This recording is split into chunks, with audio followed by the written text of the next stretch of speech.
Hi everyone, it's me back with another video. Today it's going to be really just a sit down talking to y'all kind of video. I'm not going to be showing you anything today. So if you want to pop on some headphones and just listen to me like a podcast, that's probably your best bet because I'm going to be all over the place. I'm working on stuff. So it might not be that interesting to actually watch, but if you're interested in listening to kind of how I got my shop started and everything like that, then, keep on listening. This was actually requested by somebody. I thought that was a really cool idea, just to kind of tell my story, like how did I start my shop and everything like that. I mean, I would want to know, like, of some other shop owners, there's shops that I truly admire and I would want to know their story.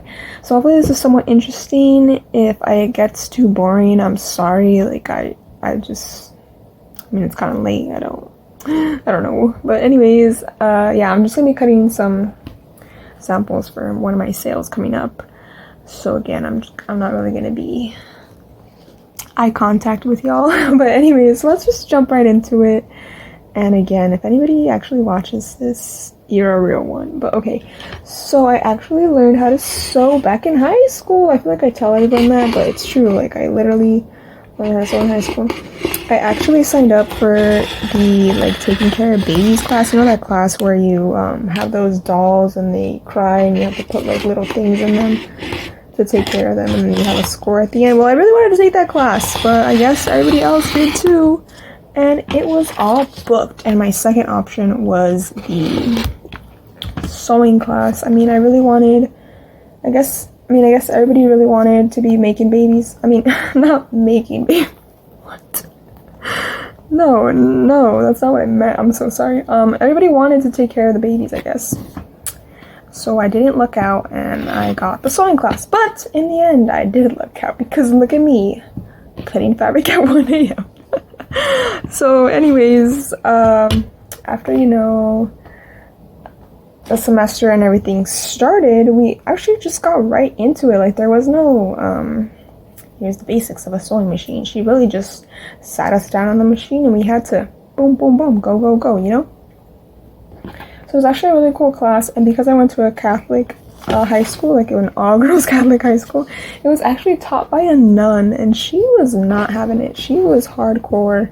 If you messed up, she would tell you straight up, like, this is trash, you need to redo it, that sort of thing. So, but that was actually a blessing in disguise, because it made you learn quick, because you did not want to get yelled at, So of course I did my best. But anyways, after that, I actually decided to take another semester, because the first one was pretty basic stuff. Like, we were basically just making little pillows, those like pin cushions, and I think we did like one clothing item at the end. But anyways, so then my second semester is when we really started going into garment making and stuff, and that's when I really learned how to read patterns and more about fabrics and different stitches and stuff like that. But everything was on the sewing machine, so it was a little different than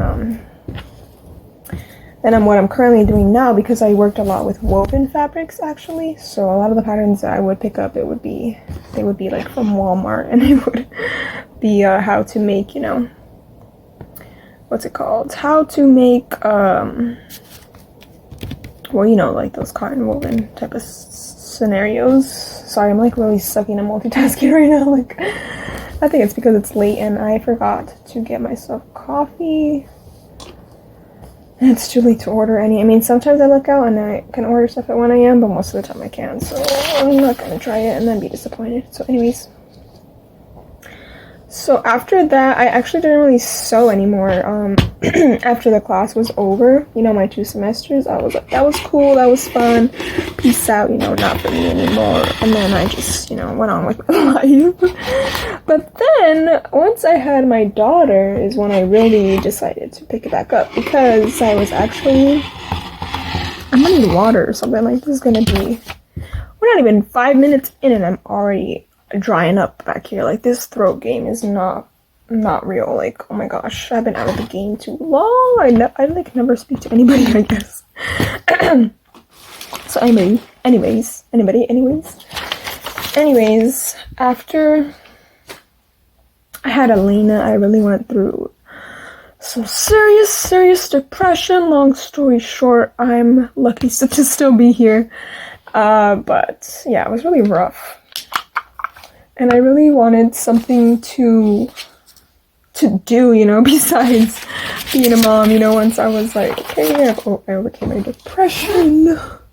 Not me crying already, but I really just wanted something else to take my mind off of stuff, you know, because being a mom is, as a lot of us know, is really hard. And I just really wanted a hobby, and I actually tried, you know, those little doll houses, like the really small scale doll houses. I actually tried building one of those, but I almost finished it actually, but it just wasn't for me. Like, it didn't really stick, you know, like I didn't really have a passion for it. It was kind of just like, oh, I tried it for fun, and then that was it. But anyways, so then after that, I decided to pick up sewing again, because guess what? Amazon actually showed me, it was crazy. Amazon showed me an ad or something like that. It was like a sale. Yeah, it was a sale, not an ad. They showed me a sale on a sewing machine, and I said, wait a second, wait a second, I know how to sew. So I bought it, and I was actually really excited. Oh, sorry, my phone's all shaking. I was really excited because I thought, like, oh my gosh, this is perfect. Like, I have a baby, I can make her clothes, like, it's gonna be so much fun. And I'm so glad that I did that, because, you know, it really turned into something. So I started making, again, the cotton woven clothing that I had already previously learned how to do. And that was pretty cool, pretty fresh, and I was actually making patterns from scratch, like, day one, bala, you know, like, I was really just testing the waters. I said, we don't need a pattern, I already know how to sew. And I actually made some really cute stuff. And then, you know, I found some, what's it called?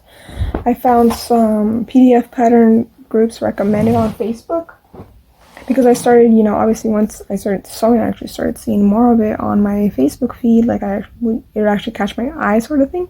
So I was in this mom group, and then someone recommended it, and it was the Made for Mermaids pattern group, and I was like, whoa, like, there's digital patterns now, like, what? Mind blown, you know? So then I found some, and I started downloading them, and I started making clothes, and it was really cool. But then what really made me think of opening a shop was these Grow With Me patterns. Oh my gosh, it was like mind-blowing, because I was sitting there like, okay, I really want to make some things, you know, like some cute things. But obviously, because my girl was a baby at the time, she was really just outgrowing all of them. And I was actually, when I was making my own patterns, I was just measuring her and doing different little shapes and stuff, you know, and trying to come up with some cute stuff.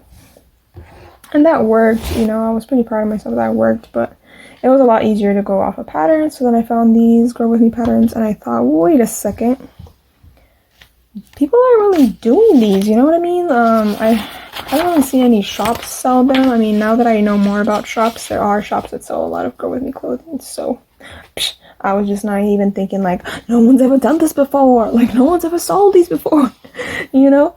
But that was what really sparked my whole idea to open a shop, because I thought, man, the world needs these. Like, moms like myself need these, especially because I had literally just cleaned out her closet. You know, that stage your babies get at where you're like, okay, I need to go through all their clothes and donate some, get rid of some, keep some in her little memory box. I was at that stage, and then I thought, well, what if she could just wear them forever, and then I never have to go through this pain again?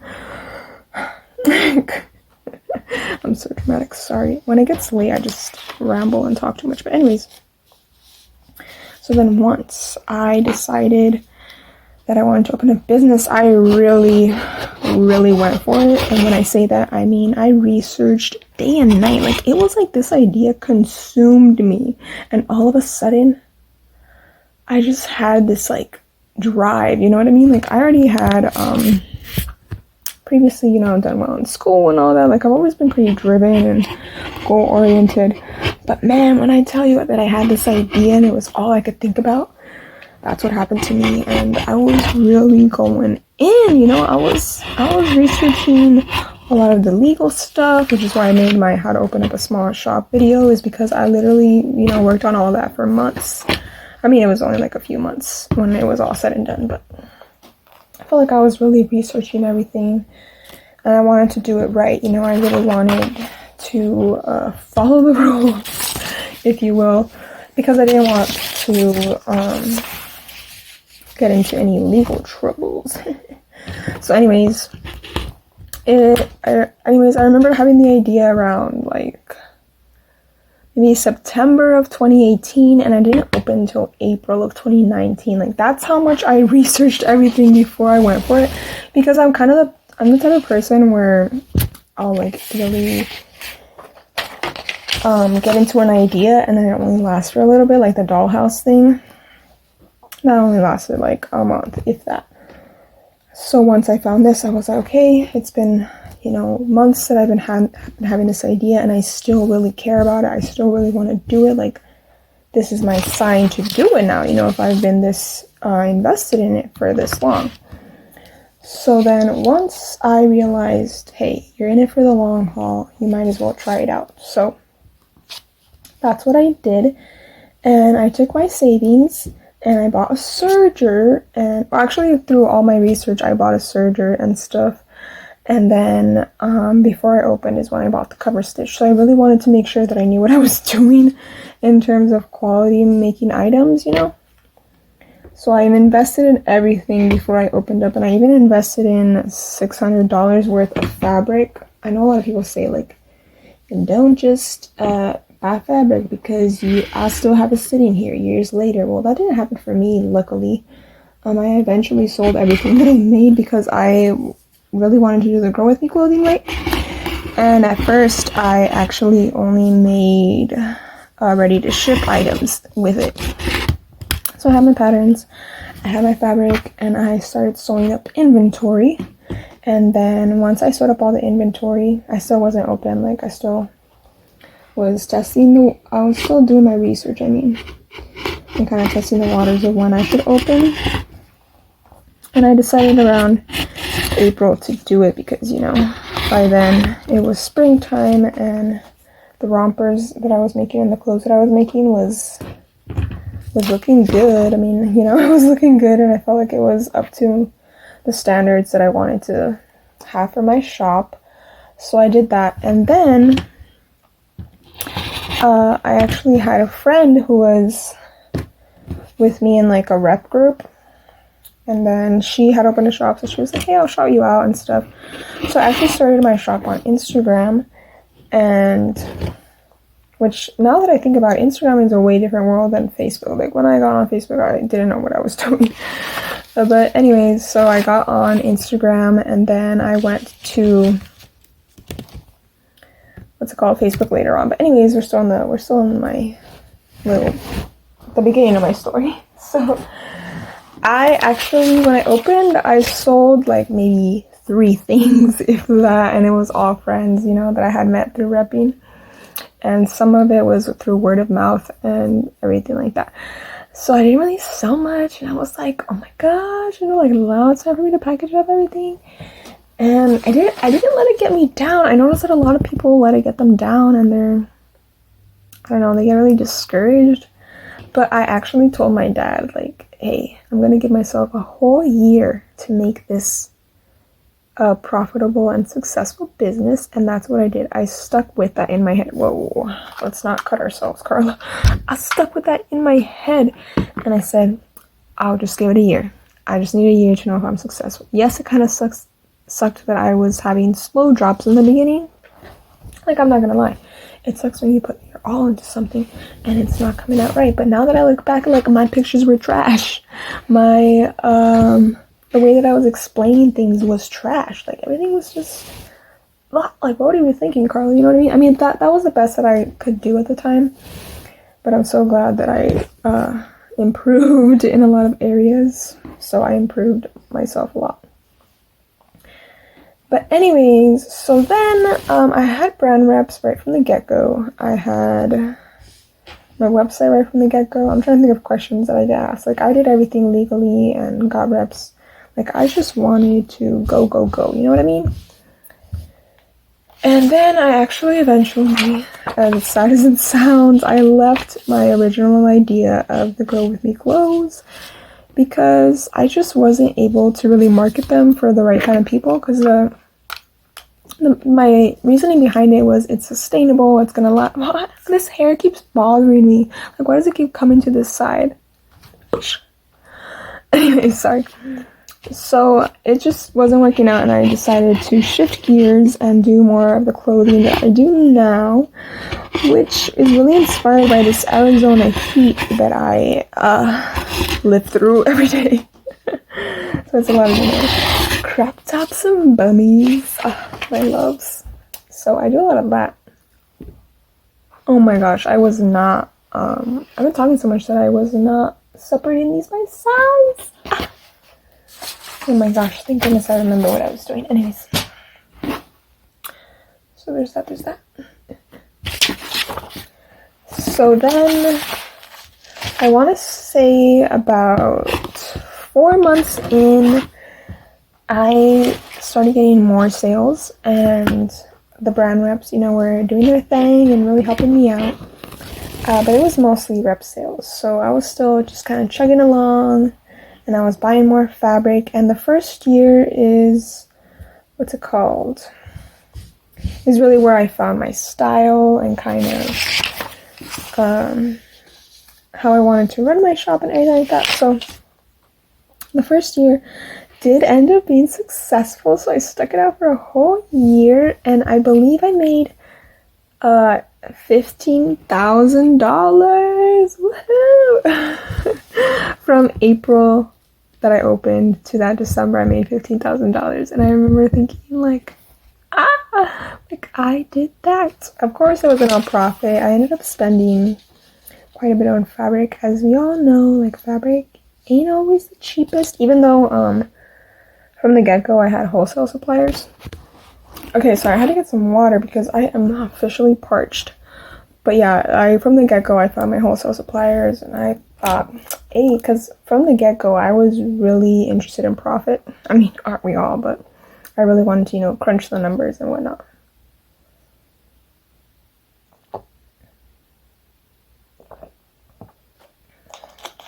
Okay, anyways. Now that we're refreshed. Did I really just drop that? Okay.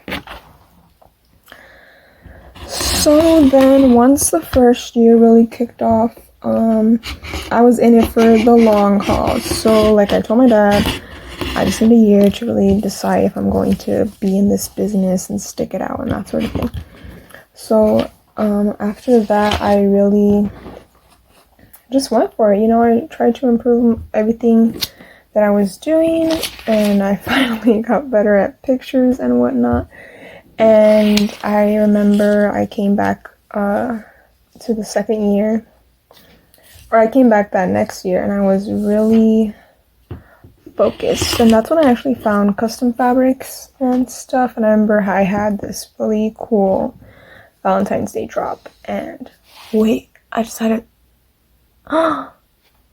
dude, my first Valentine's Day drop that year was like one of my biggest drops at the time. And then this year, my Valentine's Day drop was my biggest drop. Pew! The money's in Valentine's Day, apparently. I'm just kidding. But wow, that's crazy. So I guess Valentine's Day is a good time for me. I don't know. That's so funny that I just realized that. But anyways, so I did a custom fabric drop, and that's when I really thought, like, wow, like, I can do this, Because, yeah, the first year was a little bit of a test, but then once I realized that people were really getting excited about my items and were really getting, I wouldn't say, like, super upset, but you were getting, kind of flustered that things would sell out and whatnot, that's when I really went, I can do this-ish. I'm in it for the long haul. That sort of thing. So then after that, I did have my highs and lows. I did have really good drops, but I've always had the same problem. I've always gotten behind on turnaround time, and I've always taken on too much, bitten off more than I can chew sort of thing, and that's always been my issue. and I try to work with it. You know, I've tried everything from taking less orders to extending my turnaround time. I don't know what it is, but no matter what, it just always comes up. So anyways, there's been a lot of times where I wanted to quit, like, let me tell you, because it's a rough job, especially if you're doing it from home, because as we all know, our kids need us, and which is no fault of their own. You know, we brought them into this world, and if my girl needs me, then she needs me, and I'm in it to win it, you know. But it does get hard sometimes. So anyways, after that first drop that was really good that year, I started going more into collabs. Now, I've preached this before on my channel, but I really started focusing on the pictures and everything like that, and I really saw my shop through the lens of my customers, and I decided, okay, it's going to be worth it to send out these free items. If I get really bomb pictures back, it's going to be worth it to try, you know, different flat lace styles and whatnot. And that's when I found, you know, my grassy background. My dad has always had, what's it called? Has always had this little, it was literally just like a piece of faux grass. And one day I just decided to try it out, like my clothes on top of it, because I was trying poster board and I was trying all these other things and it just wasn't working out. And then once I found that green grass, I was like, whoa, it's kind of popping. So I did that, and then I remember I posted my first collab. Like, it was like, oh my gosh, it was kind of scary. But I posted it, and I did the whole, you know, like, join my group if you want to do this collab. And it, like, blew up kind of like wildfire. Because it was around, I want to say, like, March of 2020, I don't know, whenever the join my group to be in this or to be considered for this collab first started.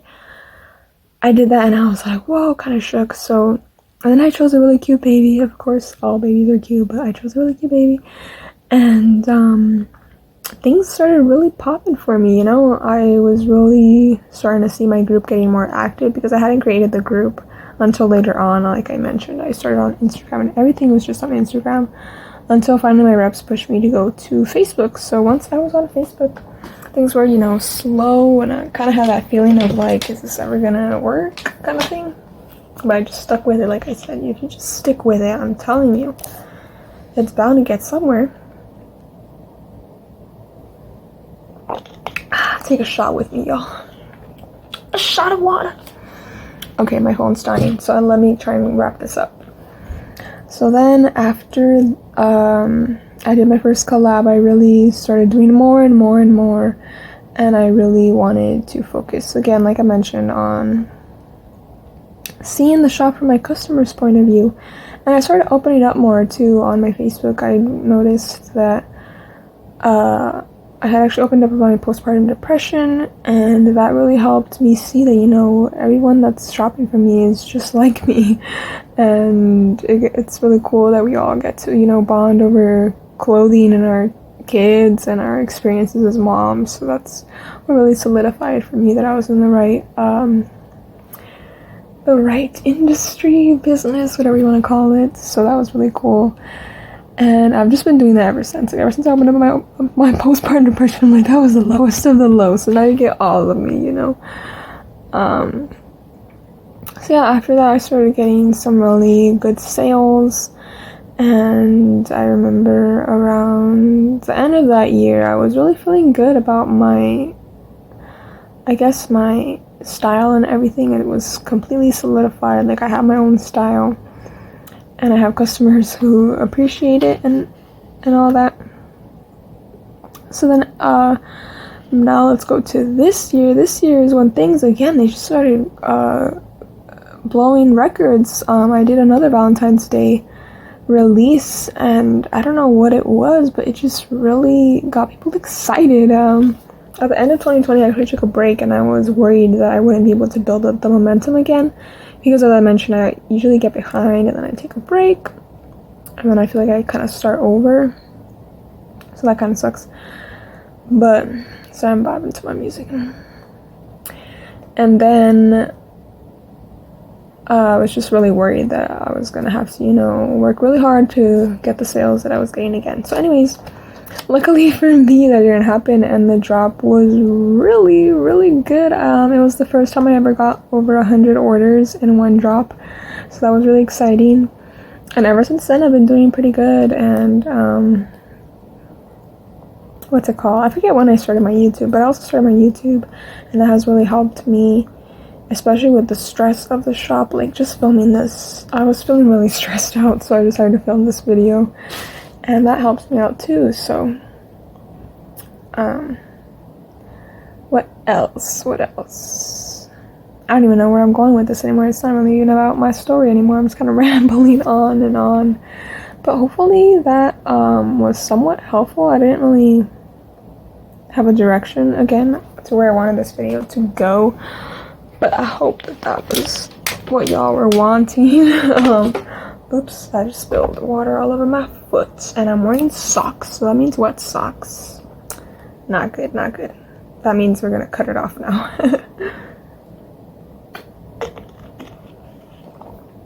But yeah, I'm really scatterbrained now and I cannot think. So if you watched this whole video, thank you for watching, and I'll catch you all in the next one. Bye!